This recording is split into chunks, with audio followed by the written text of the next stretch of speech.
ঢাকা রাজধানীতে শীততাপ নিয়ন্ত্রিত কক্ষে বসে পুলিশ পাহারায় ইসলামের বিরোধিতা করা সহজ, পাল্লা পলাশের জমিনে এসে বলো পিঠার চামড়া দিয়ে ঢাকা যাওয়া যাবে না। আমরা একটা পদ্মা সেতুকে বারবার ব্যবহার করা দেখতে চাই না। আমরা মেট্রো রেলকে বারবার উপস্থাপন করা চাই না। যেই দেশের প্রধানমন্ত্রী মেট্রো রেলের ক্ষতি হলে চোখের পানি ফেলে কাঁদে, আর আমার যুবকের লাশ দেখে যার চোখে পানি আসে না, সেই বাংলাদেশ আমরা চাই না।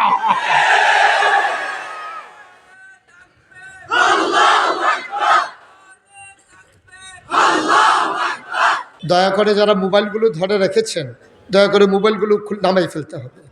এইভাবে ওয়াজ না যায় শোনা, জানা যায় রেকর্ড করা। আপনারা খুব খেয়াল করে কথা শুনেন।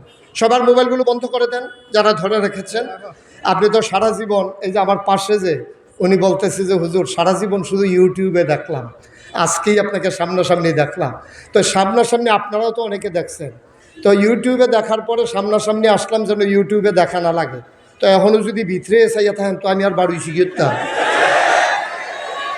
আমার বারণের কি দরকার ছিল? ভিতরে থাকতাম, এটাই ভালো ছিল না? সবাই পড়ে না আমিন জুড়ে, আরো জুড়ে। বন্ধুগণ, আমরা সরাসরি কোরআনে ঢোকার আগে মারদুদ শয়তান থেকে ফেরা হয়েছে যিনি রহমান, যিনি রাহিম, তার নামে চলেন শুরু করি। সবাই পড়ি।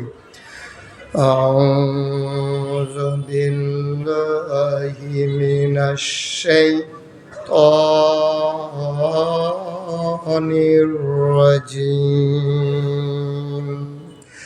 বিসমিল্লাহির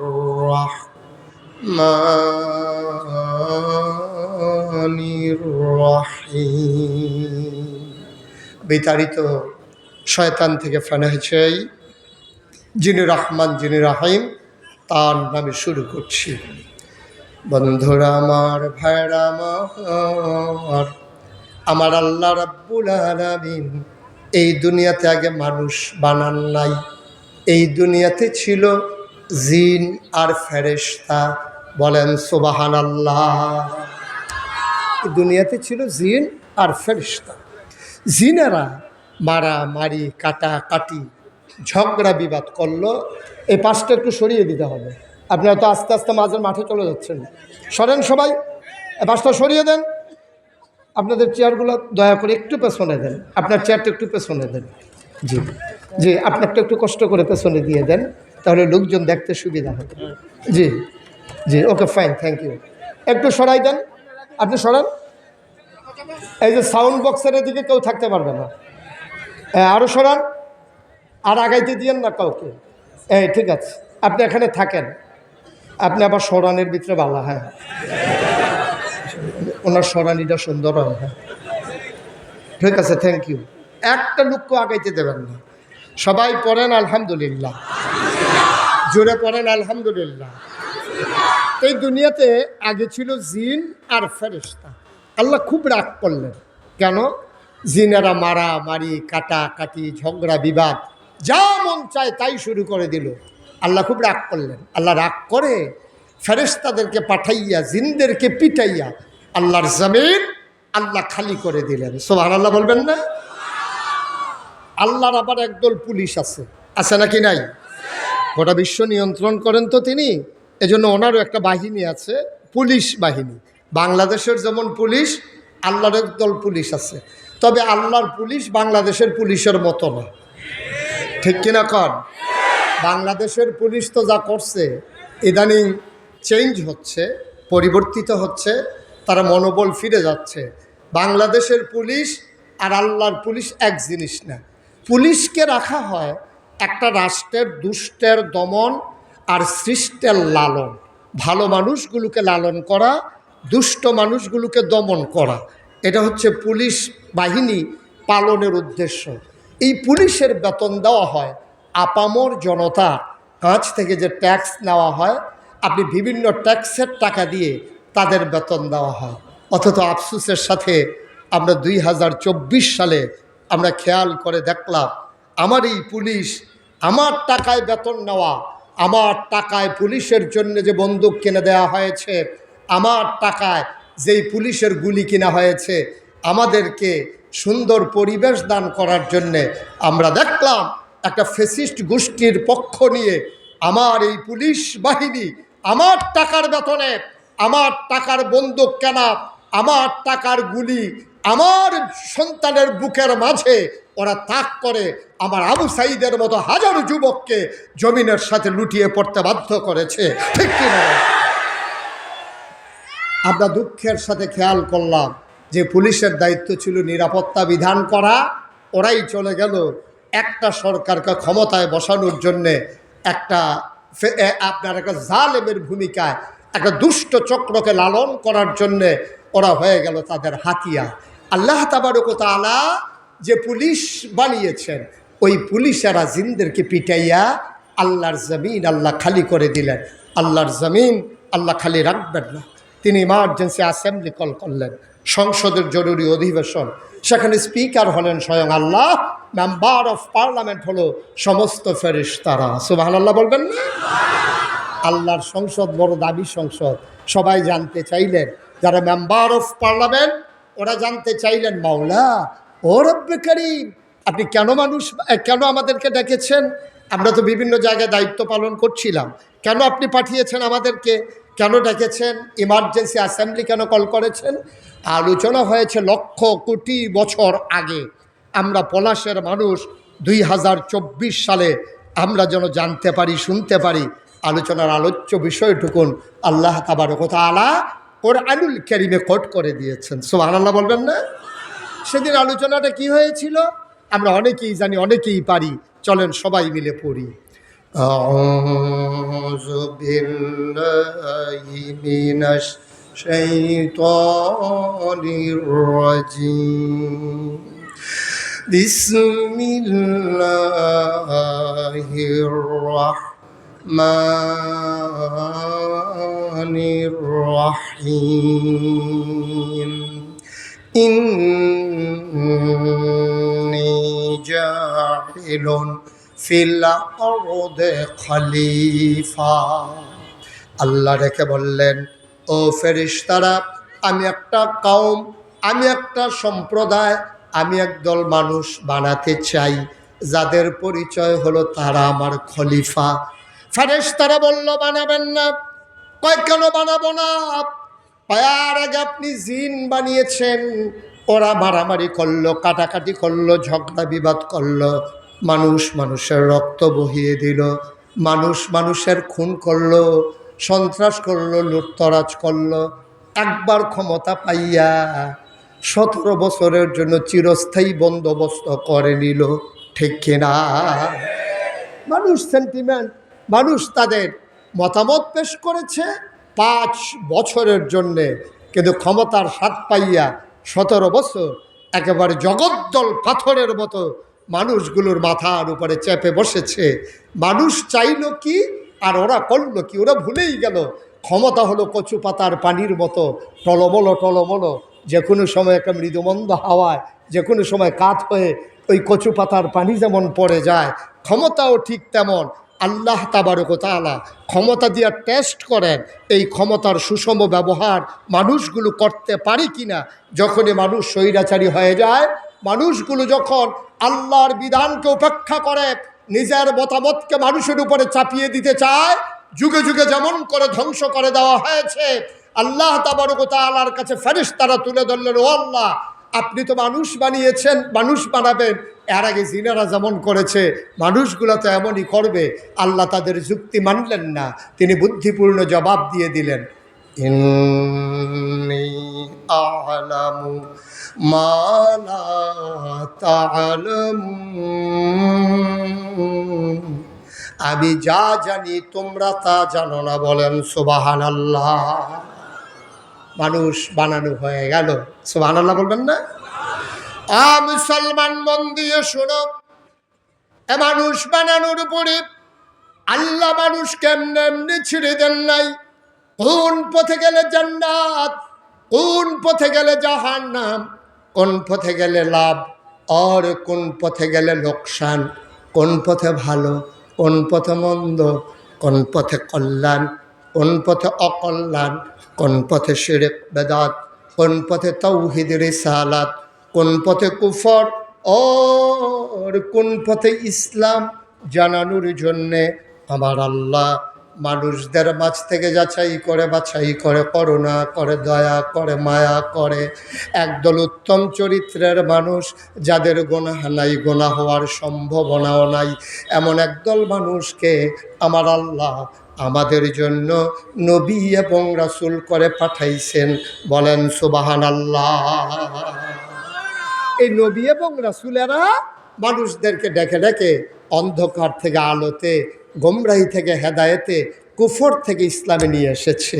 ক্রমধারায় যুগের সময়ের ব্যবধানে নবীদের বংশ পরম্পরায় সবার শেষ যিনি, সবার সেরা যিনি, যিনি ইমামুল মুরসালিন, যিনি খাতামান নবিয়্যিন, যিনি রাহমাতুল লিল আলামিন, তিনি আপনার আমার নবী, নবী মুহাম্মদুর রাসূলুল্লাহ সাল্লাল্লাহু আলাইহি ওয়াসাল্লাম। বলেন সুবহানাল্লাহ।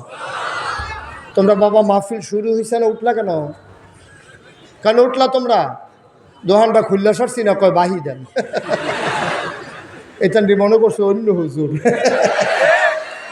সিফা দিয়া বইয়া থাহ, উডে উডে কানে মাছি লাইডো না, বইয়া থাহ না।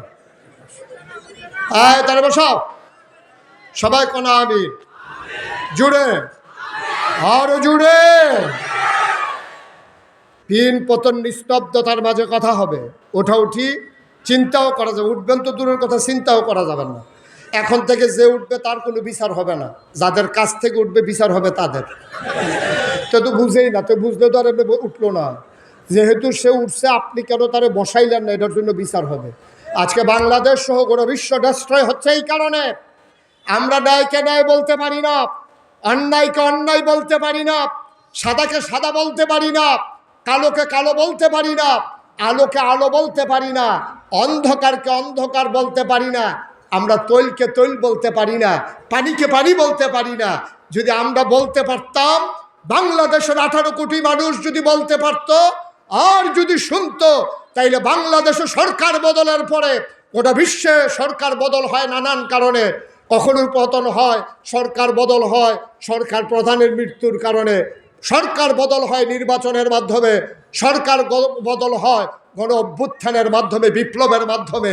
কিন্তু আমরা আফসোসের সাথে খেয়াল করে দেখলাম গোটা বিশ্বেই সরকার বদল হয়, কিন্তু সরকার বদলের পরে মানব সভ্যতার ইতিহাস যেদিন থেকে শুরু হয়েছে, সরকারের এই অবকাঠামো যেদিন থেকে শুরু হয়েছে, যেদিন থেকে রাষ্ট্র, যেদিন থেকে বিভাগ, যেদিন থেকে জেলা, উপজেলা, ইউনিয়ন, গ্রাম, এই রাষ্ট্রীয় অবকাঠামো তৈরি হয়েছে, সেই দিনের পর থেকে আজ পর্যন্ত সরকার বদলের পরে পৃথিবীর কোনো দেশে সরকার প্রধান, মন্ত্রী পরিষদ, উপদেষ্টা, আমলা কামলা বদুল্লা, র্যাব, গোয়েন্দা, কর্মকর্তা কর্মচারী একসাথে সবাই পালিয়ে গেছে, পৃথিবীর ইতিহাস নাই। ঠিক কিনা বলো?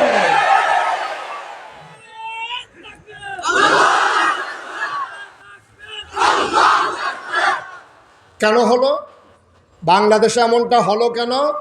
ওই যে এখানটা উঠতে লইছে, আপনারা যে ডাক দিচ্ছেন না এই কারণে। আমরা অনেক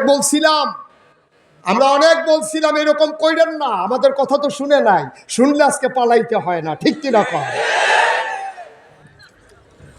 আমরা আলেমরাও জীবন বাজি রেখে, আমরা হুমকির মুখে, জেল জুলুম নির্যাতনকে উপেক্ষা করে আমরা বারবার বলেছিলাম, মানুষের মতামতের বাইরে গিয়া এইভাবে হয় না, দিনের ভোট রাতে করে হয় না, আমি দাবি করে হয় না, নির্বাচনের ভিতরে এই ভোট কারচুপি করে বিনা ভোটে হয় না, এগুলো একদিন মানুষ ফুসে উঠে। আর মানুষ যখন ফুসে উঠে তখন তাকে দমানো বড় মুশকিল। সাপ ফুসে উঠলে তাকে দমানোর জন্য ওঝা আছে, কিন্তু মানুষ ফুসে উঠলে দমানোর কোনো মেশিন নাই। ঠিক কিনা বলো? হয়েছেও তাই। আর নয়তো এই ঘটনা হতো না বাংলাদেশে। এটা আমাদের জন্য দুঃখজনক, একটা প্রজন্মের একটা গ্যাপ হয়ে যাওয়া, একটা সবাই হারিয়ে যাওয়া। এটা আমরা খুব প্লিজড, আমরা খুব অভিভূত, আমরা মুগ্ধ। বিষয়টা এমন না, একটা শূন্যতা তৈরি হয়েছে, একটা ভ্যাকুয়াম তৈরি হয়ে গেছে। এই জন্য এই ভ্যাকুয়ামকে পূরণ করা এই বাংলাদেশের ভবিষ্যৎ চ্যালেঞ্জ যারা গ্রহণ করবে তাদের জন্য সত্যিই কষ্টকর, সত্যিই দুষ্কর। আপনারা বুঝবেন যে সবাই খালি কয় যে হুজুর এই যে অবস্থা হইতে আছে, মনে করছিলাম তো গেলে কাবুদে বদলাই যে বোগা মিয়া 17 বছর আকাম 15 দিনে শেষ করে লাগবেন না, কইলেই হয়। 17 বছর লাগাইয়া জমিনে ঘাস উঠছে, আর একদিন কামলাইন না কামলাটা কইতেছেন একদিনের ভিতরে পরিষ্কার করবি। 17 বছর কইয়াছিলেন আপনারা, ঠিক কিনা কর? 100 বছরের আগাছা, 17 বছরের আগাছা 1 মাস 2 মাস আর 1 বছর পরের সরকার কোনোভাবেই মিটানো যাবে না। এটার দগ্ধতা, এই ক্ষত পূরণ করতে অনেক সময় লাগবে, ঠিক কিনা কর? আল্লাহ যেন আমাদেরকে হেফাজত করে, দয়া কইরা মায়া কইরা যেন আল্লাহ আমাদেরকে হেফাজত করে। সবাই কোনা আমিন। আমার মনে আছে একবার আমার জাতীয় প্রেস ক্লাবে একটা কনফারেন্স ছিল, ওখানে আমাকে ভিআইপি রাউঞ্জে নিয়ে যখন বসাইছে, আমি বসে বসে চা খাচ্ছিলাম। পাশের টেবিলে কিছু সাংবাদিক বসে বসে গল্প করতেছে। আমি হুজুর মানুষ, মাথায় টুপি, ওরা মনে করছে যে হুজুর দ্বারা তো কিছু শুনবেও না বুঝবেও না। আমি শুনলাম ওরা বলতেছে, একজন আরেকজন সাংবাদিকরা বলতেছে, আরে বাংলাদেশটা যে কেমনে রইল এত সিটার বাটফারের ভিতরে, এটা তো বাংলাদেশ তো থাহার কথা না, কেমনে যে কারবারটা রইয়া গেছে আল্লাহ ভালো জানে। তা আরেক সাংবাদিক কইতে আছে যে আমি জানি কেমনে রইছে। তো সকলে তুই তো এলো কেমনে রইছে? আরে আল্লাহ যখন রাষ্ট্র বন্টন করতে আছে ফেরেস্তাদের আতসাইয়া রাহনের লেগিয়া, তখন কইছে এই ফেরেস্তা তুমি দেখবে আমেরিকা, কই জি আল্লাহ। এই তোমার দায়িত্ব ব্রিটেন, কই ঠিক আছে আল্লাহ। এই তোমার দায়িত্ব ভারত, কই ঠিক আছে। তোমার পাকিস্তান, তোমার মালয়েশিয়া। এখন এক ফেরেস্তা আল্লাহ বাংলাদেশটারে লইয়া কি চিন্তা করছেন? আপনাদের সব ভাগ করে দিতে আছেন, বাংলাদেশের ব্যাপারে কি চিন্তা করছেন আমরা এখনও জানতাম পারলাম না। তখন নাকি ওই সাংবাদিকরা কইতে আছে আর কি, তখন নাকি আল্লাহ কইছে যাও বাংলাদেশের যেই নমুনা তোমরা ফেরেস্তারা পারতাম, এটা আমি লাগবো। এটা আমার এত রাখছি দেহি কোনো মতে সাইজ করতাম পারি। আফসোস, আফসোসে জাতির জন্য, আফসোসে দেশের জন্য যে আমরা কেন এমন হয়ে গেলাম। গোটা পৃথিবীতেই তো সরকার ব্যবস্থা আছে, এইরকম একটা অবস্থা আল্লাহ যেন আমাদেরকে উদ্ধার করে। সবাই পড়ে না হবে। বন্ধুরা আমার, ভাইয়েরা আমার, আমার আল্লাহ রাব্বুল আলামিন নবী এবং রাসূল পাঠালেন মানুষদেরকে অন্ধকার থেকে আলোতে নিয়ে আসার জন্যে, গোমরাহি থেকে হেদায়েত দেওয়ার জন্যে।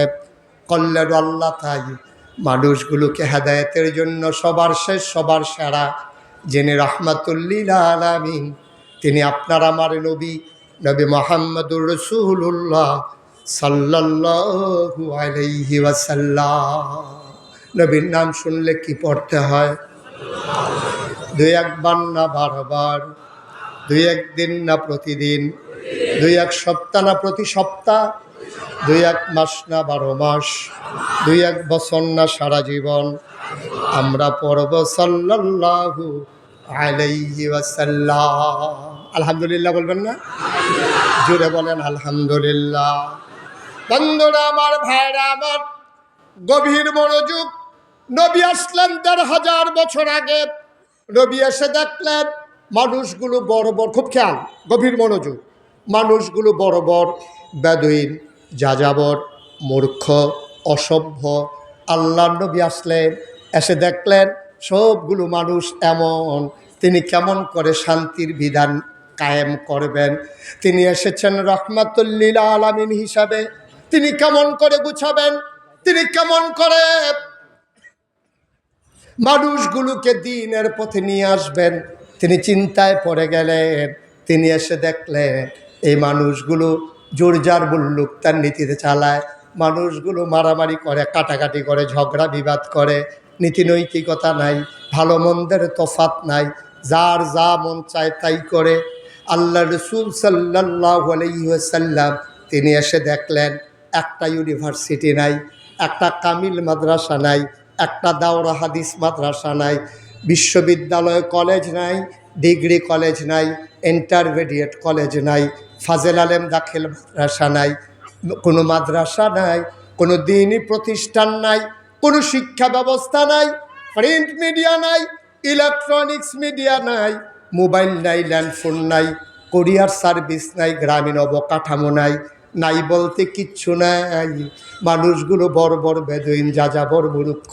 নবী চিন্তা করলেন কেমন করে সোনার মানুষ বানানো যায়, বলেন সুবহানাল্লাহ। ওই তৎকালীন সময়ে এই মানুষগুলোকে যিনি যেই জিনিসটা দিয়ে সোনার মানুষ বানাইলেন তার নাম হইল কোরআনুল কারীম, তার নাম হচ্ছে নবীর সুন্নাহ। বলো সুবহানাল্লাহ। ১,৫০০ বছর আগে যখন মানুষগুলো বর্বর বেদুইন, যাযাবর মূর্খ, তখন এই মানুষগুলোকে নবীজি সময় পাইছে মাত্র 23 বছর। 40 বছর বয়সে নবীর নবুয়ত প্রকাশ পেয়েছে, 63 বছর বয়সে নবীর ইন্তেকাল হয়ে গেছে। মাত্র 23টা বছর সময় পাইছে নবীজি। এই 23 বছরে মানুষগুলোকে সোনার মানুষে পরিণত করে দিলেন, যাদের ব্যাপারে কোরআনুল কারীমে আয়াত নাজিল হয়ে গেল, রাদিয়াল্লাহু আনহুম ওয়া রাদু আনহু, তাদের ব্যাপারে আল্লাহ খুশি, আল্লাহর ব্যাপারে তারা খুশি। ঠিক কিনা কও?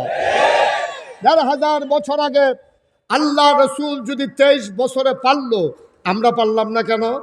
সেই ১৭৫৭ সালের 23শে জুন পলাশীর আম্রকাননে নবাব সিরাজউদ্দৌলাকে পরাজিত করে ইংরেজ লাট বাহাদুরেরা ক্ষমতায় এসেছে। ১৯৪৭ সালের 14ই আগস্ট এই ভারতীয় উপমহাদেশে ইংরেজরা বিদায় হয়ে দেশটাকে দুইটা ভাগ করে দিয়ে গেছে। একটা হলো পাকিস্তান আর একটা হলো হিন্দুস্তান। পাকিস্তান আবার দুই ভাগ করা হয়েছে, এই পশ্চিম পাকিস্তান, পূর্ব পাকিস্তান। পশ্চিম পাকিস্তানের মানুষগুলো ক্ষমতা লিপ্সু, ওরা আমাদেরকে ন্যায্য অধিকার দেয় নাই, তারা আমাদেরকে এই শোষণ করেছে শাসনের নামে। আমার দেশের জুট মিলের এই পাটের যে গালিচাগুলো, কার্পেটগুলো শোভা পেয়েছে পশ্চিম পাকিস্তানের এলিট পার্সন, যারা ধনী মানুষ, যারা তাদের বেডরুমে আর ড্রয়িং রুমে। আমার বাংলাদেশের কৃষক কত সুন্দর সুন্দর সুগন্ধিযুক্ত চাল তারা উৎপাদন করেছে, চিনিগুড়া, তারপরে কালিজিরা, কত মজার মজার চাল, এইগুলা খাইতো সব পশ্চিম পাকিস্তানের মানুষেরা। আমরা একটু সহজ সরল ছিলাম বরাবরই, আমাদের উপরে নির্যাতন করেছে, লাঞ্ছনা অপমান করেছে। লাঞ্ছনার স্বীকারোক্তি দিয়ে ১৯৭১ সালের ২৬শে মার্চ এক মহান ঘোষণার মাধ্যমে আমরা এক রক্তক্ষয়ী সংঘর্ষে জড়িয়ে পড়লাম, অসাময়িক যুদ্ধে। আমার দেশের মানুষেরা জীবন দিল, প্রাণ দিল, বিনিময়ে আমরা স্বাধীন সার্বভৌম একটা দেশ পেলাম, পৃথিবীর মানচিত্রে নতুন করে যে দেশের নাম জায়গা করে নিল, দেশের নাম আমার সোনার বাংলা, আমি তোমায় ভালোবাসি। তাহলে ১৭৫৭ থেকে ১৯৪৭, এখানে গেল 200 বছর। ১৯৪৭ থেকে ১৯৭১, এখানে গেল 23 বছর। ১৯৭১ থেকে ২০২৪, এখানে গেল 53 বছর। আজকে 25, এখানে গেল আপনার 54 বছর। আফসুস কি জানেন? নবীজি সোনার মানুষ বানাইছিল কয় বছরে? কথা কয় না, কয় বছরে? তো ইংরেজ গেল 200 বছর, ইংরেজরা শাসন করলো 200 বছর, পাকিস্তানিরা করলো 23 বছর। স্বাধীন হলো বাংলাদেশ। স্বাধীন হওয়ার পরে এখন তার ইংরেজও নাই, এখন তার পাকিস্তানও নাই। এখন ফির সাহেবও আমরার, মুরিদও আমরার, ইমামও আমরার, মুক্তাদিও আমরার, আমরার আমলা, আমরার কামলা, আমরার মন্ত্রী, আমরার এমপি। এখন তার কেউ নাই, এখন তো আমরাই। আগে তো ইংরেজদেরকে দোষ দিছি যে তারা আমাদেরকে শোষণ করেছে, আগে পাকিস্তানিদেরকে দোষ দিছি তারা আমাদের উপরে নির্যাতন করেছে। আমার চন্দ্রগুনা পেপার মেলের কাগজগুলো করাচি দিয়া, ঘুরান দিয়া, সাইরানার কাগজে নাড়ানা ব্যস্ত বাংলাদেশের মানুষের কাছে। আমার সব সম্পদ পশ্চিম পাকিস্তানিরা ভোগ করেছে, বড় বড় পদগুলো তারা দখল করে নিয়েছে, পূর্ব পাকিস্তানের মানুষগুলোকে তারা বঞ্চিত করেছে। কিন্তু এখন তো ইংরেজ নাই, এখন তো পাকিস্তানি নাই, এখন তো সবই আমরা। সরকার আমাদের হয়, তারপরে আমাদের পিসাব হয়, আমাদের লাটসাব হয়, আমলা কামলা আমাদের, কর্মকর্তা কর্মচারী আমাদের, অফিসগুলো আমাদের। তাইলে এখন যদি আমি জিজ্ঞেস করি, ডাক্তার আমাদের, ইঞ্জিনিয়ার আমাদের, সব আমাদের পড়ে, তাইলে এখন বাংলাদেশে ব্রিজের ভিতরে রোডের বদলি বাঁশ দেয় কারা? এখন তো আর পাকিস্তানি নাই, এখন তো আর ইংরেজও নাই, এখন বাস দেয় কেডা? এখন ফাইল আটকাইয়া ঘুষ খায় কেডা? নর্মাল ডেলিভারির জায়গা এখন সিজার করে কে? এগুলো আমাদেরই ডাক্তার, আমাদেরই ইঞ্জিনিয়ার। ঠিক কিনা বলো? এই যদি আবার সোনার মানুষ বানাতে চাও, আবার যদি বাংলাদেশকে শুধু কাগজে পত্রে নয় প্রকৃত অর্থেই আমরা যদি সোনার বাংলা বানাতে চাই, আমরা টেলিভিশনের ফিরিস্তি শুনতে চাই না, আমরা একটা পদ্মা সেতুকে বারবার ব্যবহার করা দেখতে চাই না। আমরা মেট্রো রেলকে বারবার উপস্থাপন করা চাই না। যেই দেশের প্রধানমন্ত্রী মেট্রো রেলের ক্ষতি হলে চোখের পানি ফেলে কাঁদে, আর আমার যুবকের লাশ দেখে যার চোখে পানি আসে না, সেই বাংলাদেশ আমরা চাই না।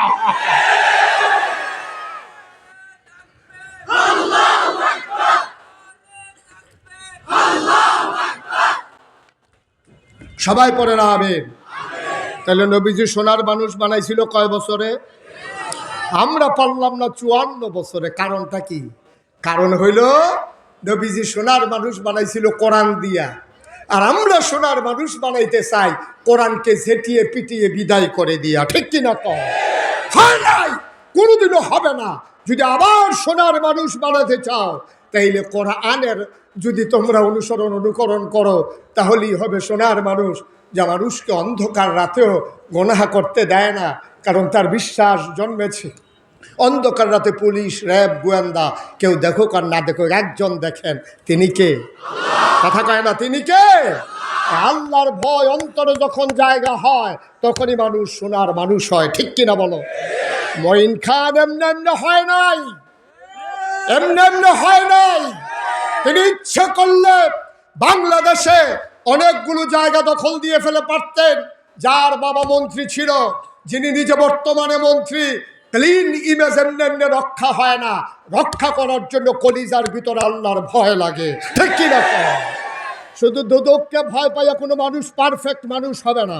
গোয়েন্দাকে ভয় পেয়ে কোনো মানুষ পারফেক্ট মানুষ হবে না। ভালো মানুষ যদি বানাতে চাও, তাহলে কলিজার ভিতরে আল্লাহর ভয় ঢুকিয়ে দাও, কারণ সে বিশ্বাস করবে র্যাব, পুলিশ, গোয়েন্দা কেউ দেখুক আর না দেখুক, রাতের আধারেও যদি আমি চুরি করি, আমি যদি ডাকাতি করি, মানুষের সম্পদ যদি আমি লুণ্ঠন করি, কেউ দেখুক আর না দেখুক, একজন দেখেন, তিনি কে? আবার আপনাদেরকে একটা চিকন কথা কই। হ্যাঁ, আচ্ছা, কিয়ামতের ময়দানে বিচার করবে আমাদের মন্ত্রী সাহেব, নাগাইশের পীর সাহেব, আমাদের আলমগীর হোসেন সাহেব। তাহলে কিয়ামতের ময়দানে বিচার করবে কে? যে আল্লাহ বিচার করবে, তিনি লা তাখুযুহু সিনাতু ওয়ালা নাওম, তিনি ঘুমান না, তিনি ঝিমান না। তিনি আপনি পানির নিচে ডুব দিয়ে এক ঢুক পানি খেয়ে ফেললে রমজান মাসে তিনি দেখেন, আপনি রাতের আধারে যখন চুরি করে তখন তিনি দেখেন। তাইলে ফাইল আটকাইয়া ঘুষ খেলে উনি দেখে না? কথা না, দেখে না? তাই ভয় যদি থাকতো, তাহলে তো আমার দেশের মানুষ তো এই কারবার করতে পারত। আমরা শুধু শুনলাম কি গল্প শুনলাম, আমি সর্বহারা, আমি সব শেষ, আমার কেউ নাই। আমরা তো মনে করছি ঠিক আছে, ওনার বোধহয় আসলেও কিচ্ছু নাই। উমা কয়দিন আগে শুনলাম শুধু রূপপুর বিদ্যুৎ কেন্দ্র থেকে তিনি 56,000 কোটি টাকা এই পরিবার চুরি করেছে। ঠিক কিনা বলেন? এই চুরির ধাক্কা বাংলাদেশ থেকে উনি পলায়ন, আবার এই ধাক্কা কিন্তু সবার উপরে লাগে। তসবির দানা যখন সিরা যায়, তখন বাহিরিয়া রাহন যায় না। তসবি সিরা গেলে যেমন একটা একটা ফোরতে থাকে, এই বাংলা পৃথিবীর নিয়ম, সভ্যতাও এমনই। যখন সরকারের বদল হলো, এই ধাক্কা গিয়া লাগলো ব্রিটেনে, ওনার ভাগ্নির উপরে সহ আঘাত এসে বললো। ঠিক কিনা? আজব পৃথিবী, আমরা বুঝি না ভাইয়া, আমরা বুঝি না বলে আমাদের এই দুর্দশা। শিক্ষা নিতে হবে এখান থেকে। বাংলাদেশের সরকার বদলের ধাক্কা, আরও যে কত ধাক্কা আইতে আছে, যেহেতু অগ্রিম কইয়া লাভ নাই। আইলে তো আপনারা ওটার চাইবেন কেন, যদি আমি আর কইয়া লাভ কি? কষ্ট হচ্ছে আপনাদের? কথা কেন কষ্ট হচ্ছে? বাইক ছেড়ে দেওয়া দরকার। নবী যখন দাওয়াত দিল, মানুষ হয়ে গেল 2 ভাগ। কয় ভাগ? বা কথা কয় না দেখি, কয় ভাগ? একদল আল্লাহওয়ালা, আরেক দল শয়তানওয়ালা। একদল ফেরেশতার চাইতে উত্তম, আরেক দল জানোয়ারের চাইতে খারাপ। একদল জান্নাতি, আরেক দল জাহান্নামী। তাইলে আমরা জানলাম জান্নাতি কারা? আবু বকর, ওমর, উসমান, আলী, তালহা, জুবায়ের, আব্দুর রহমান ইবনে আউফ, সাদ ইবনে রাবিয়া। সুবহানাল্লাহ বলবেন না? ওরা জান্নাতি, ওরা খবর পেয়ে গেছে রাদিয়াল্লাহু আনহুম ওয়া রাদু আনহু। তাদের ব্যাপারে আল্লাহ খুশি, আল্লাহর ব্যাপারে তারা খুশি। সুবহানাল্লাহ বলবেন না? তাহলে এই প্যান্ডেলে আমরা যারা আছি, মঞ্চের সামনে বসা, দাঁড়ানো, এবং মহিলা প্যান্ডেলে আমার মায়েরা বোনেরা যারা আছি, আমরা কি এই আবু জেহেলের বংশধর নাকি আবু বকরের বংশধর? আমাদের দেহের ভিতরে আবু বকর, উমর, উসমান, আলীর রক্ত। মনে রাখবো, যুব সমাজকে মাঝে মাঝে ডাইভার্ট করা যায়, তাদেরকে নানানভাবে আজকে তাদেরকে পথ ভ্রান্ত করা যায়। মনে রাখবো, সময় কখনো যদি যুবককে বদলে দেয়, রক্ত কখনো বেইমানি করে না। এই দেহে আবু বকর, উমরের রক্ত, ঠিক কিনা বলো? মুসলমানের রক্ত কখনো ইসলামের সাথে বেঈমানি করে না। আমাদের গায়ের ভিতরে সেই মুসলমানের রক্ত। আমিন বলবেন না? তো মানুষ না কয় প্রকার? আমার কথা কয় না দেখি? একদল আল্লাহওয়ালা, আরেক দল শয়তানওয়ালা। আমরা কি শয়তানওয়ালা না আল্লাহওয়ালা? তাহলে আমরা যদি আবু বকরের বংশধর হই, তো ওই জমানে তো আবু জেহেলও ছিল, তাহলে আবু জেহেলের বংশধর কেডা এটি একটু খুঁজা বার করা দরকার আছে। এটি পলেশ কেডা কেডা এটি নাম দিয়ে জানার দরকার আছে। আমরা এখানে তো আমরা সবাই আবু বকরের বংশধর, উমরের বংশধর। আমরা সবাই কি শয়তানওয়ালা না আল্লাহওয়ালা? বা কথা কয় না দেখি, শয়তানওয়ালা না আল্লাহওয়ালা? তাহলে শয়তানওয়ালাগুলো কারা? আবু জেহেল, আবুল আহাব, উতবা, সাইবা, তাদের বংশধর কারা? জানার দরকার আছে নাকি নাই? কয়েকদিন আগে একটা পাওয়া গেছে ঢাকা ইউনিভার্সিটিতে। ঢাকা ইউনিভার্সিটির এক প্রফেসর হাতে হঠাৎ করে একদিন কইয়া বলছে কি, কয় যেই সব, খুব খেয়াল করেন শিখন কথা, কয় যেই সব মেয়েরা পর্দা করে, বুরকা পরে, হেজাব লাগায়, নাকাব পরে, এইসব মেয়েরা ইউনিভার্সিটিতে পড়ার দরকার নাই। তারা কোনো একটা মহিলা মাদ্রাসাত ভর্তি হইয়া লাগবো, এটাই ভালো হইব। হ্যাঁ, ইউনিভার্সিটি তারা আসার দরকার নাই। আপনারা কি এটা মানেন? মানেন? মনে করেন এই হুজুরের একটা মেয়ে খুব মেধাবী, তো সে ইউনিভার্সিটিতে চান্স পাইছে, পর্দা করে, এই জন্য কি সে পড়তে পারবে না? আমার কথা কেনা, পড়তে পারবে না? এখন তো সেই লোকটা এই কথা বলে ফেলছে যে পড়তে পারবে না। সেমিনারের নামে হল রুমের ভিতরে শত মানুষের সামনে সে এই ঘোষণা দিয়ে দিছে যে পর্দা করলে, হেজাব পড়লে, মেকআপ পড়লে ঢাকা ইউনিভার্সিটিতে পড়ার দরকার নাই। আমি বলেছি, তুমি কোন দেশে বৈশা কথা বলো, তোমার বোধহয় আন্দাজ নাই। এই দেশটার নাম বাংলাদেশ, ঠিক কিনা বলো? এই দেশে শতকরা 92 জন লোক মুসলমান। এই দেশে সবাই আসার নামাজ পড়ে দুরূদ পড়তে পড়তে ঘুমোতে যায়। এই দেশে ডেংটির বদলে লুঙ্গি পরিয়েছে হক্কানি পীর মাশায়েখ আর আলেম ওলামারা। এই দেশে হরারামের জায়গায় কলমা পড়িয়েছে হক্কানি পীর মাশায়েখেরা। টিকির বদলে টুপি পরা শিখিয়েছে, হরারামের জায়গায় কলমা পড়তে শিখিয়েছে।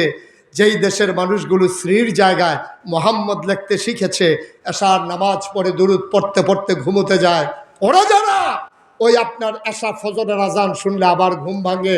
যেই দেশের ইউনিভার্সিটি হয়েছে ঢাকা ইউনিভার্সিটি, মুসলমানের জমিনের উপরে, তাদের বেতন হয় ভিসি থেকে শুরু করে চতুর্থ শ্রেণীর কর্মচারী পর্যন্ত বাংলাদেশের ট্যাক্সের, মানুষের ট্যাক্সের টাকায়। সেই দেশে, মুসলমানের দেশে, তোমরা শতকরা 92 জন লোক মুসলমানের দেশে, তুমি ঢাকা ইউনিভার্সিটিতে শীততাপ নিয়ন্ত্রিত কক্ষে বসে পুলিশ পাহারায় বসে বসে ইসলামের পর্দা, যেই পর্দার বিধান ফরজ করা হয়েছে, তোমার মেয়ে পর্দা করুক আর না করুক, তোমার বউ পর্দা করেন, এটা হলো ভিন্ন কথা, কিন্তু তুমি পর্দার বিরুদ্ধে কথা বলো, বাংলাদেশের জমিনে কত বড় দুঃসাহস তোমার। আমি বলেছি, ঢাকা রাজধানীতে শীততাপ নিয়ন্ত্রিত কক্ষে বসে পুলিশ পাহারায় ইসলামের বিরোধিতা করা সহজ, পারলে পলাশের জমিনে এসে বলো পিঠার চামড়া দিয়ে ঢাকা যাওয়া যাবে না।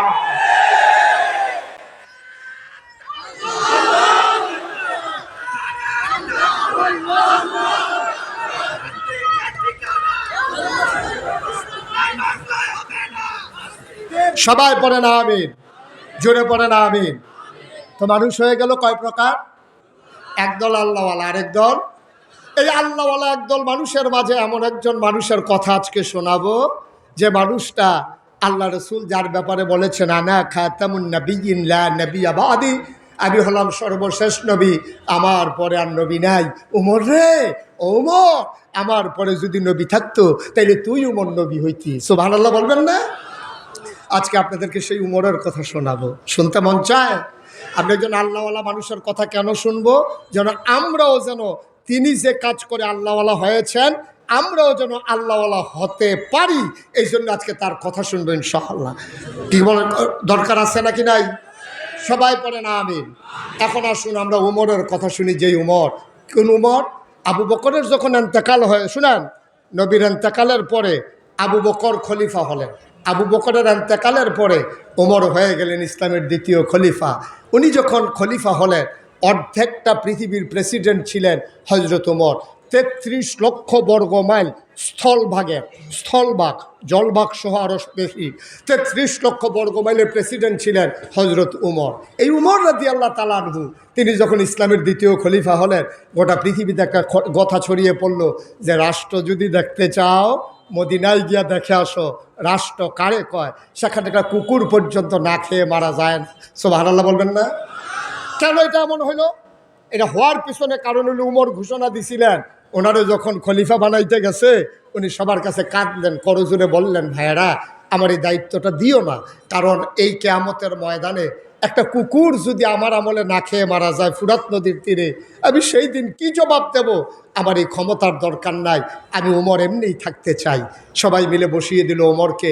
গোটা পৃথিবীতে ছড়িয়ে পড়ল যে এই দেশটা এমন একটা দেশ, দরজা খুলে মানুষ ঘুমায়, যেখানে চুরি হয় না। নারী কানে দুল, নাকে ফুল, গলায় মালা, হাতে বালা, স্বর্ণ মুদ্রা নিয়া একাকি হেঁটে যায় দুদু মরু প্রান্তর দিয়ে, কোনো মানুষ চোখ তুলে তাকানোর সাহস করে না। বাঘ মহিষ একে ঘাটে পানি খায়। এই দেশের নাম মদিনা, রাষ্ট্রনায়কের নাম উমর। এখন মনে করেন এই পলাশ এলাকা, পলাশ যে একটা উপজেলা, এই পলাশটা বাংলাদেশের ভিতরে একটা ব্যতিক্রম। এখানে দরজা খুললে মানুষ এই দোকান খুললা রেখা মসজিদও যায়, আইয়া দেখে যে কেউ ধরছে না। এই দেশের ভিতরে জানালা খুললা, দরজা খুললা মানুষ ঘুমায়, দেখে যে জানালা দিয়ে হাত দিয়া কেউ মোবাইল চুরি করছে না। এই কথাটা পলাশের ভিতরে যদি সব ঘরে ঘরে এমন হয়ে যায়, তো কথাটা তার পলাশে সীমাবদ্ধ থাকবে না, এটা তো কুমিল্লা যাবে, নারায়ণগঞ্জ যাবে, সিলেট যাবে। তো শুনলে তারা তো আরে বেড়া আমরা ফকটও মোবাইল লইয়া আরতাম পারি না, হাত দিয়া লইয়া যাই গায়। আর হ্যাঁ জানালার কাছে রাখে, চুরি হয় না, দরজা খুললা ঘুমায়। দোকানদার বেড়া সামনে দিয়ে নেট লাগাইছি যেন হাত দিয়া লজেন চুরি না করতে পারে। আর তোরা দোকান খুললা যাই গা, চুরি হয় না, জায়গাটা দেখার দরকার আছে। পলাশ অনেক মানুষ দেখতে আসবে যদি এরকম মডেল করানো যায়।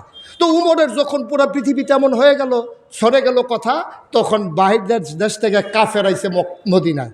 আইসা এক লোক পাইছে সহজ সরল, পাইয়া ভাই তোমাদের যে প্রেসিডেন্ট উনি কই? আমরা কোনো প্রেসিডেন্ট নাই। কই তৈলে কি প্রধানমন্ত্রী? কই এইটাও নাই। তৈলে রাজা? কাউ এটি তো ফইলে নাই।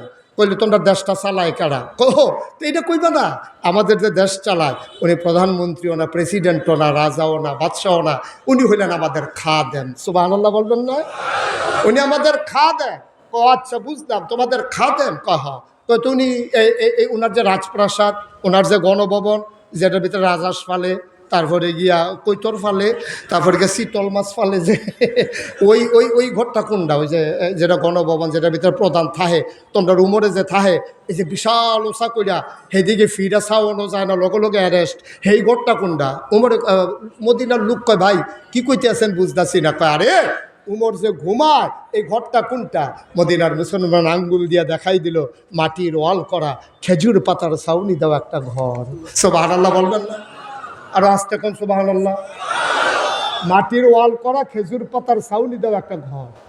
এখন বিদেশি মেহমান কয় এর ভিতরে উমর ঘুমায়? কহ তার স্পেশাল ফোর্স, সিকিউরিটি গার্ড, যারা এই বাংলাদেশে বিশেষ নিরাপত্তা বেষ্টিত এই প্রধানমন্ত্রীর মন্ত্রীর এমপিরে যারা রাহে, তার স্পেশাল ফোর্স কই? কয় কোন স্পেশাল ফোর্স? কয় যারা উমরে পাহারা দেয়।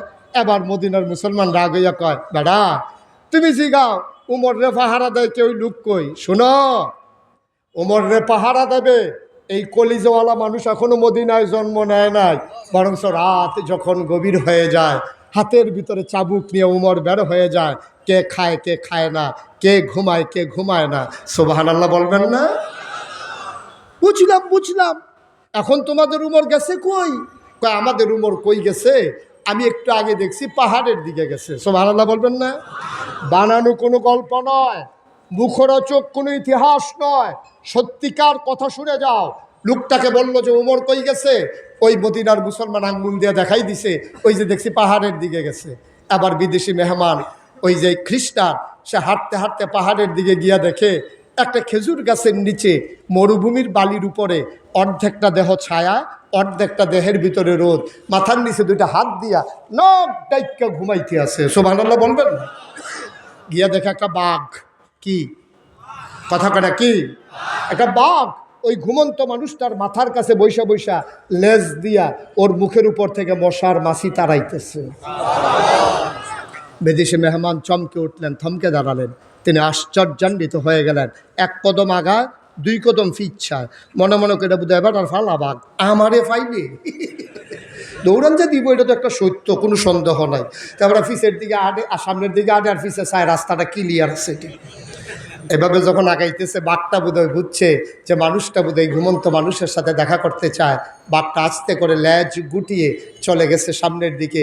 ঘুমন্ত মানুষটা গিয়া দাঁড়াইছে, ওই ঘুমন্ত মানুষটার পাশে গিয়া দাঁড়াইছে বিদেশি মেহমান। দাঁড়ানোর সাথে সাথে ওই ঘুমন্ত মানুষের ঘুমে গেছে। তিনি উঠে বসলেন, পানিগুলো ঝাড়লেন, জিজ্ঞেস করলেন, ভাই তুমি তো এই দেশের নাগরিক না? এই দেশের নাগরিক মোটামুটি আমি সব চিনি, তোমার বাড়ি কই? আমি পার্শ্ববর্তী দেশে। কই কেন আসছো? কই অর্ধ পৃথিবীর প্রেসিডেন্ট আমিরুল মুমিনিন খলিফাতুল মুসলিমিন জান্নাতের সুসংবাদ প্রাপ্ত দ্বিতীয় মানুষ, তার একটু দেখতে আসছিলাম। আপনি কি বলতে পারবেন উনি কই? ওই মাটির উপর থেকে ওঠা ঘুমন্ত মানুষটা যিনি জেগে উঠলেন তিনি মুচকি হেসে কয়, তুমি যে উমরকে তালাশ করো আমি সেই উমর। মুসলমান মন দিয়ে শুনো রে ভাই, আমি সেই উমর। বিদেশি মেহমান তিনি ডাক দিয়া কয়, আপনি উমর? কহ আমি উমর। কয় যা দেখলাম। কি দেখলাম? কয় কি দেখলাম? কয় দেখলাম একটা ভাগ আপনার মাথার কাছে বসে বসে লেজ দিয়া মশা মাছি তাড়ায়। এটা কেমনে হয়? বাঘ মানুষের মাথার কাছে বসে আছে, এটা কেমনে হয়? ওমর ডাক দিয়া কয়, মাল্লাহুল মাওলা ফালাহুল কুল, যার জন্য আল্লাহ তার জন্য সব।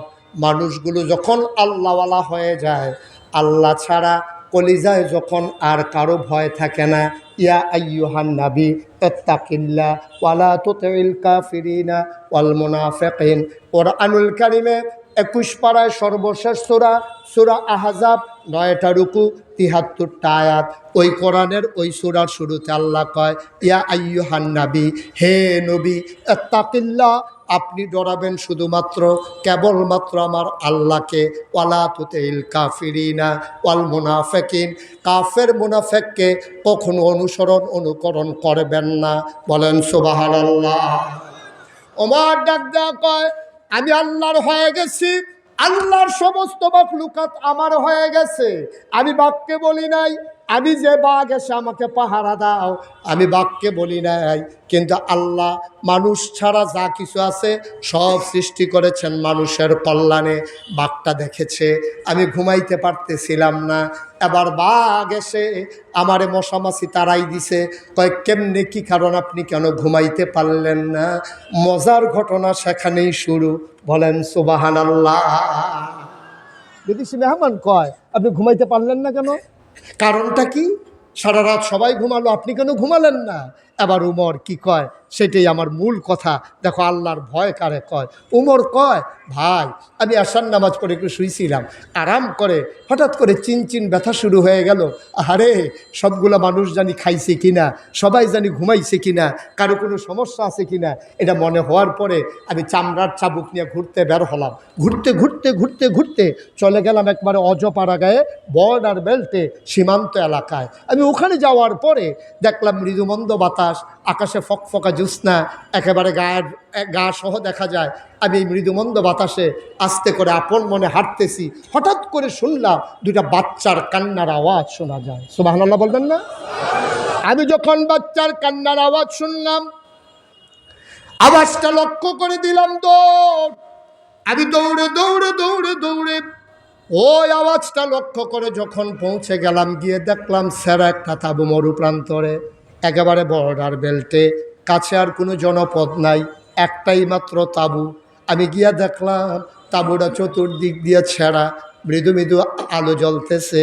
আমি ওই ছেঁড়া অংশ দিয়া তাকাইয়া দেখলাম ঘরের ভেতরে 3 জন মানুষ, ছোট 2টা বাচ্চা আর একটা মহিলা। বাচ্চাগুলা কান্দে আর কয়, খুব খেয়াল, গভীর মনোযোগ, বাচ্চাগুলা কান্দে আর কয়, আম্মা, ও আম্মা, তুমি বলেছ কাফেরের দেশে খাবার নাই, মুসলমানের দেশে খাবারের অভাব নাই। আম্মা গো, 3 দিন ধরে কিচ্ছু খাই না গো আম্মা। তুমি সকালবেলা মদিনার বর্ডার ক্রস করেছ, তুমি বলেছ এই মাত্র মদিনায় ঢুকলাম, দেখবা খাবারের কোনো অভাব হবে না। ও আম্মা, সকালে ঢুকলাম, সকাল গেল, দুপুর হয়ে গেল, সূর্য হেলে গেল পশ্চিম আকাশে, সন্ধ্যা হলো, সূর্য হারিয়ে গেল, পাখিগুলো আপন নিরে ঘুমিয়ে পড়ল, গরুগুলো গোয়াল ঘরে, বাওয়ারিশ কুকুরগুলো নিরাপদ আশ্রয়ে প্রিয়তম স্বামী প্রিয়তমা স্ত্রীকে নিয়ে ঘুমিয়ে পড়েছে। আম্মা আম্মা গো, ছোট বাচ্চারা মায়ের বুকে মুখ রেখে ঘুমায়, কেউ জাগলে নাই। মাঝরাত পার হয়ে গেল, কই তোমার ইসলাম, কই তোমার মদিনা, কই তোমার উমর? কেউ তো খবর নিল না। আম্মা, এটার নাম ইসলাম, এটার নাম উমর, তুমি না বললা এখানে খাবারের অভাব নাই? সকাল থেকে মাঝরাত পার করে দিলাম, কেউ তো খাবার দিল না। ওমর সবগুলা কথা কান পেতে শুনলেন। বাচ্চাগুলা পেটের নিচে দুইটা পাথর দিয়ে উপর হয়ে শুয়ে আছে। আর মহিলাটা বাচ্চাগুলার সান্ত্বনা দেওয়ার জন্যে আগুন জেলে একটা পাতিলা বসাইয়া একটু পানি দিয়া 2-3 টুকরা পাথর দিয়া ওই পাথরগুলারে নাড়তেছে, মিথ্যা সান্ত্বনা দিচ্ছে। বাচ্চারা ঘুমিয়ে পড়ো, তোমাদের জন্য খাবার রেডি করতেছি। মনে করছে ঘুমাই গেলে তো সকালের আগে আর বিরক্ত করবে না, এই চিন্তায় ঘুম পাড়াইতে চায়। ওমর দেখলেন কলিজায় মানে না।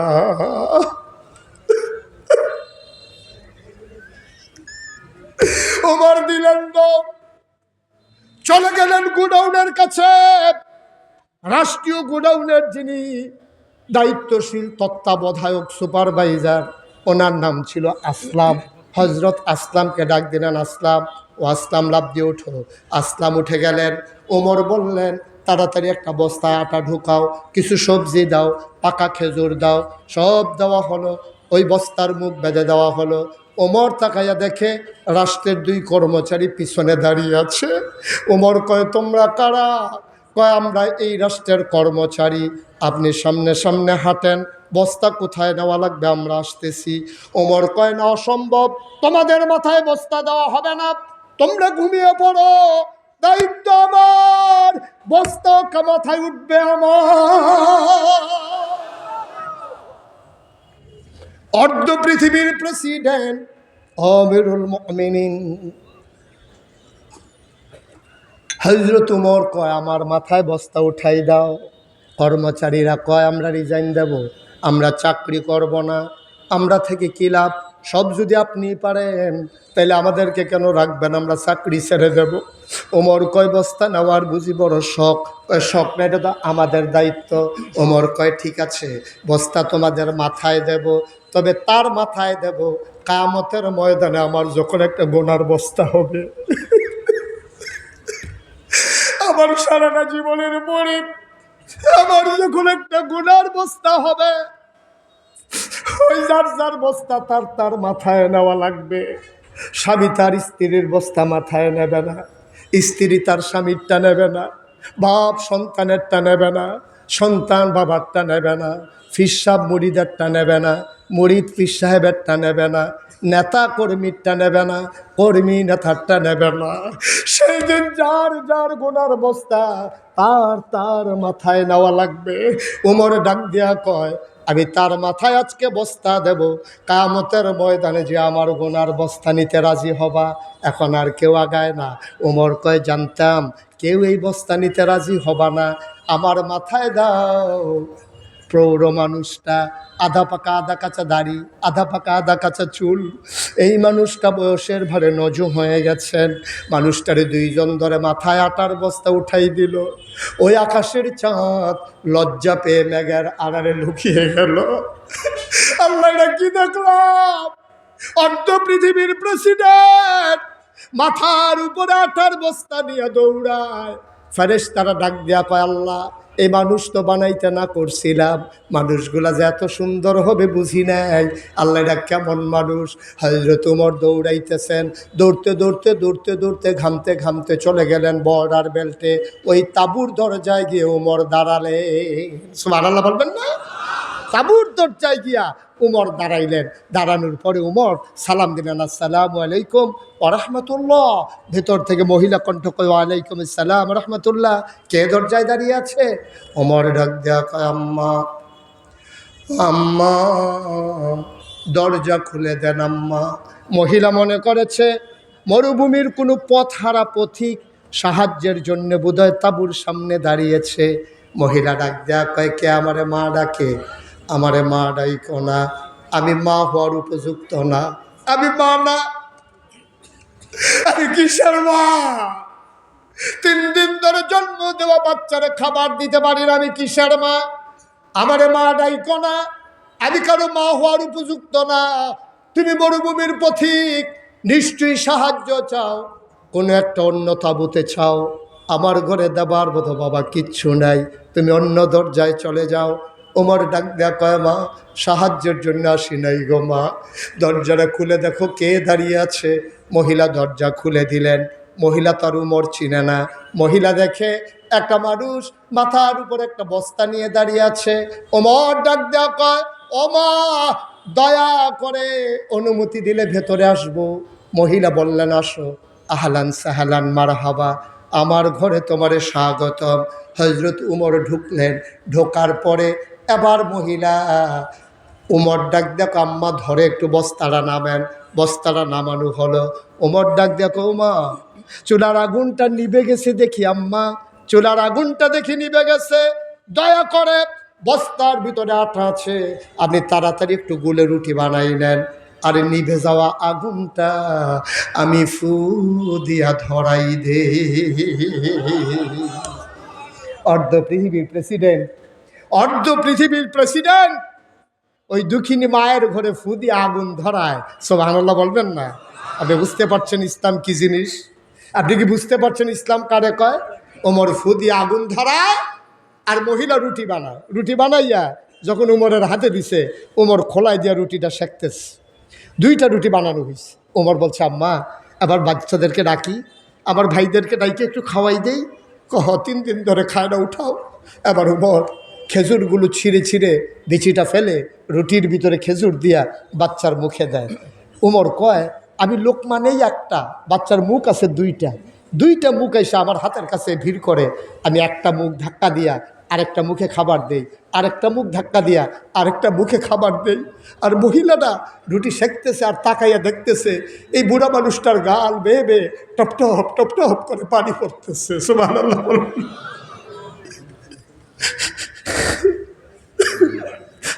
বাচ্চাগুলার মুখে খাবার দেয় আর মানুষটার গাল বেয়ে বেয়ে পানি পড়ে। আবার মহিলা কি কয় মন দিয়ে শোনো। মহিলা তার উমর চিনে না। মহিলা ডাক দেয়া কয়, ও বাবা আমি চিনি না, তুমি কে? তোমার মতো মানুষ থাকতে উমর আবার খলিফা হয় কেমনে? মদিনার মানুষ কি তোমারে চিনে না? তোমার মতো মানুষ থাকতে উমর খলিফা হইল কেমনে? উমরের মন সত্য, উমর খবর নাই সারাদিন। তুমি তো ঠিক আসছো, আমি আগামীকাল সকালবেলা বলবো তোমারে বাদ দিয়া যেন উমরকে খলিফা বানায়। উমরের মন শক্ত, উমর খলিফা হওয়ার কোনো যোগ্যতা নাই। উমর আরো কাঁদতেছে, গাল বেয়ে বেয়ে পানি পড়তেছে। ডাক দেয়া কয়, মা ও মা কথা হবে পরে, তুমি একটা রুটি খেয়ে নাও। মহিলা খাইতে চায় না।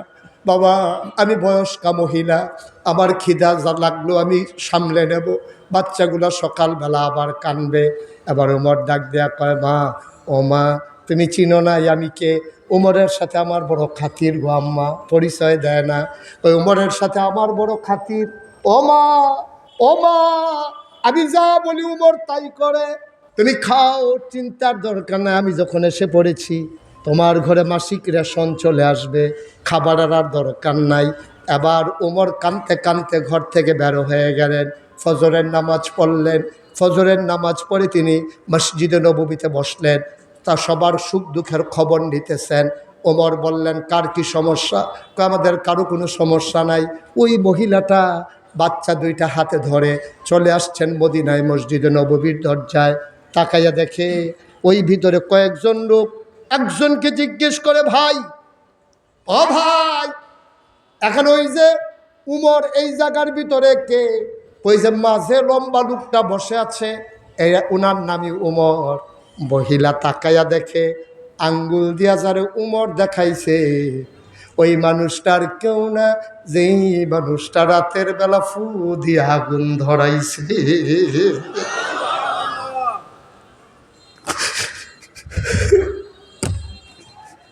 মহিলা সাংঘাতিক ভয় পেলেন। আমি তো এই মানুষটাকে গালাগালি করছি, এই মানুষটাকে বলেছি তার খলিফা হওয়ার কোনো যোগ্যতা নাই। আমি এটা কি করলাম? মহিলা দিলেন দৌড়। মহিলা যখন দৌড় দিলেন, আবার হযরত ওমর সামনে দিয়ে গিয়ে দাঁড়ালেন, ওনার নজরে পড়ে গেল। হাত ছড়ায় দাঁড়ায়, আম্মা আম্মা কই যাও? কয় বাবা রাতের বেলা আমি তোমারে গালাগালি করছি। ওমর ডাক দেখো, আম্মা আমি তো গালি পাও না ছিলাম গো আম্মা, আমি কেন খবর নিতে পারলাম না? তোমার মন চাইলে আরো গালি দাও, মন চাইলে আমার চাবুকটা নিয়ে তুমি আমারে পিটাও, আমি পাঞ্জাবি খুলে দাঁড়াই, তুমি ইচ্ছা মতো আমারে পিটাও, গালি দিতে মন চাইলে আরো গালি দাও। আম্মা তোমার কাছে করো জোরে আমার একটা অনুরোধ আছে গো আম্মা। মহিলা কয়, বাবা আমারে জেলে দিও না, আমার বাচ্চাগুলার বাপ নাই, আমারে যদি জেলখানায় দাও তাইলে এই বাচ্চাগুলা যাবে কই?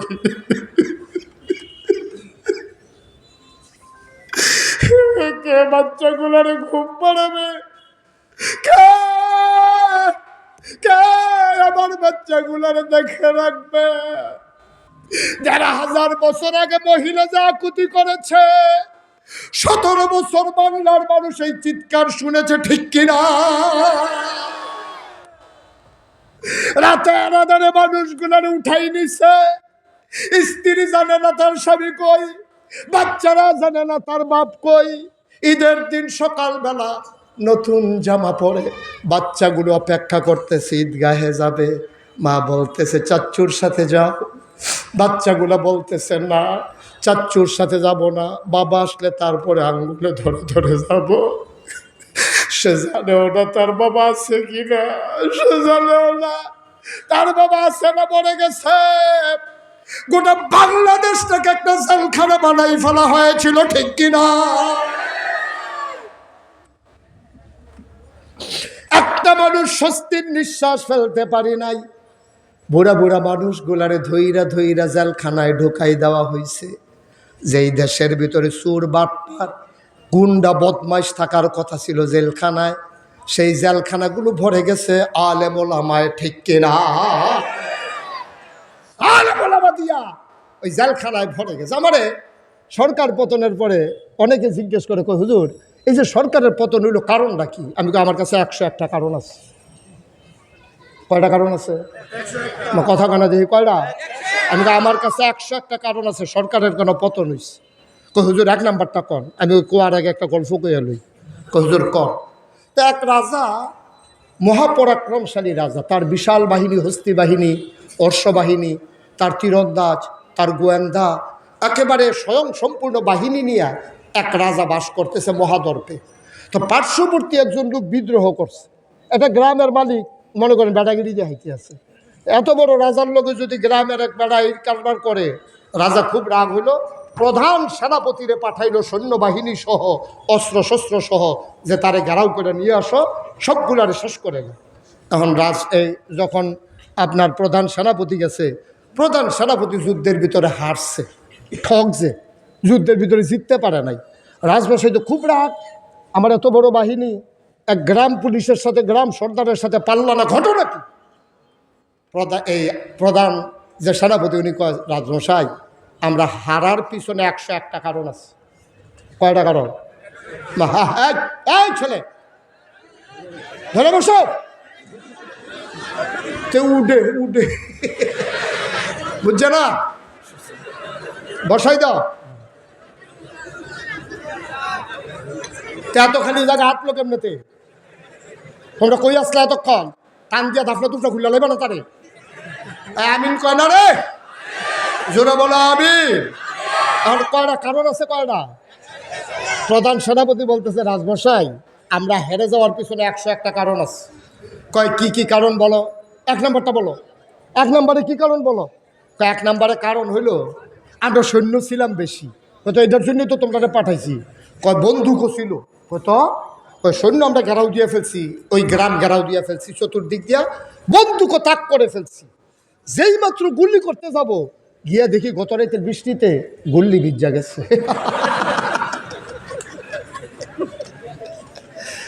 গত রাতের বৃষ্টিতে গুল্লি তো রাজমশাই আর 100টা বিচারক তো একটাই তো সারে তুমি আর 101 কারণ কও কি হত্যা গুল্লি বিজ্জা গেছে কত তোমরা জিতবা কেমনে তোমরা তো মাইর খাইবে তা আমার অনেকে জিগায় কয় সরকার যে পতন হইল তারা কত আট ঘাট মাঠ বাইন্দা লইছে টিউনু ওসি ঢ্যাপ গুহেন্দা আমলা কামলা সব জায়গায় নিজস্ব লোক বসাইয়া চিন্তা করছে কোনোভাবে বোধহয় আর আমরার পতন হইতো না ওই লোক এমনি আমি কই 101টা কারণ আছে কয়টা কথা কয় না কয়টা তো 1 নম্বর কারণটা কই দেখবেন আর বাহিনী শোনার জন্য রুচি থাকতো না 1 নম্বর কারণটা বলে ফেলবো আমার যখন জিজ্ঞেস 1 নম্বর কারণ কি আমি কই 1 নম্বর কারণ হইল সবার ডাক তো আল্লাহ শুনে না এই 1 নম্বর গত সরকারের পতনের 1 নম্বর কারণ হইল যেই জেলখানায় থাকার কথা ছিল চুর বাটপার গুন্ডা বদমাশ ছিনতাইকারী রাহাজানি এই মানুষগুলো আর সেই বাংলাদেশে শতকরা 92 জন লোক মুসলমানের দেশে তোমরা যখন জেলখানাগুলো ভরে দিয়েছ আলেম ওলামা দিয়া বয়োবৃদ্ধ মানুষগুলা দিয়া আমি সেই দিনই বুঝেছি এই সরকারের আর সময় নাই ঠিক কিনা বলো 1 নম্বর কারণ আল্লাহ নবী বলেছেন লা হাজাবা বাইনাহু ওয়া বাইনাল্লাহ যার উপরে জুলুম করা হয় তারে কয় মাজলুম মাজলুমের মাঝে আল্লাহর মাঝে কোনো পর্দা নাই মাজলুম যখন আল্লাহ বলে ডাক দেয় সন্তান হারা সন্তান যখন আল্লাহ বলে ডাক দেয় স্বামী হারা সন্তান যখন আল্লাহ বলে ডাক দেয় পুত্র হারা সন্তান যখন আল্লাহ বলে ডাক দেয় ওই ডাক আল্লাহ ফিরাই দেন না ঠিক কিনা বলো ওই ডাক আল্লাহ সহ্য করেন না আল্লাহ তাবারক ওয়া তাআলা ওই ডাক ফিরাই দেন না বলেই ওই 1 নম্বর কারণে পতন হয়েছে তোমরা কম করেছো এই মঞ্চ থেকে তোমাদের বিরুদ্ধে কথা গেলে তোমরা ওলামায়ে কেরামদেরকে সামনের থেকে মাইক কেড়ে নিয়ে বেজ্জতি করে নামিয়ে দিয়েছো তোমরা সবার মসজিদের ইমাম সাহেবকে তোমাদের কথার লগে বলছে না হ্যাঁ বেড়াই বিলে সুদের বিরুদ্ধে ওয়াজ করছে হেতে গেছে ইত্যা সুদখোর সভাপতি সুদ খায় এখন সুদের বিরুদ্ধে ওয়াজ করণে সভাপতি ফোন করে জানাই দিছে বৃহস্পতিবারে ইমাম সাহেব সামনের শুক্রবার আর আওয়ানের দরকার নাই আমরা ইমাম চাইয়া লাইছি